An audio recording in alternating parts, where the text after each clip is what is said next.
Sahabat Muslim yang beriman, para penghuni kubur akan mendapat pertanyaan dari malaikat Munkar dan Nakir mengenai keimanan sebagaimana dijelaskan dalam hadits Bukhari, Muslim, dan At-Tirmidzi. Lantas, bagaimana dengan anak-anak yang belum mendapat hukum syariat? Pertanyaan kubur ini mencakup siapa nama Tuhan, apa agama yang dianut, dan siapa nabi yang menjadi junjungannya. Sebagaimana disebutkan dalam sebuah hadits, di dalam kubur akan ditanyakan siapa Rabbmu, apa agamamu, dan siapa nabimu. Hadis riwayat At-Tirmidzi, dan ia mengatakannya hasan sahih. Imam Bukhari dan Muslim juga meriwayatkan hal serupa dengan hadis yang berbeda. Para ulama berbeda pendapat apakah pertanyaan kubur ini diajukan kepada orang dewasa dan anak-anak. Ada yang menyebut anak-anak tetap mendapat pertanyaan kubur sebagaimana orang dewasa dan ada pula yang menyebut mereka terhindar dari pertanyaan itu.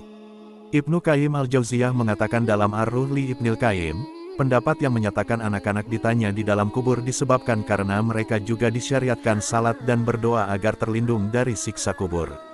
Hal ini disebutkan Imam Malik dalam kitabnya, Muwatta, dari Abu Hurairah radhiyallahu anhu, bahwa Rasulullah Shallallahu alaihi wasallam pernah menyalati jenazah seorang anak-anak, dan dia, Abu Hurairah, mendengar beliau Shallallahu alaihi wasallam mengucapkan doa, "Ya Allah, lindungilah ia dari siksa kubur."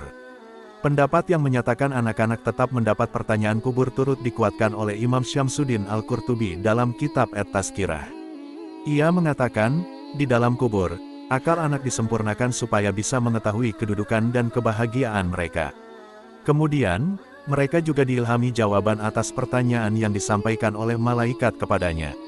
Sementara itu, golongan lain yang berpendapat bahwa anak-anak akan terhindar dari pertanyaan kubur beranggapan bahwa pertanyaan kubur hanya ditujukan kepada orang-orang yang dapat memikirkan siapa Rasul dan apa yang dibawa oleh Rasul itu, sehingga dia tidak ditanya apakah dia beriman kepada Rasul dan menaatinya atau tidak.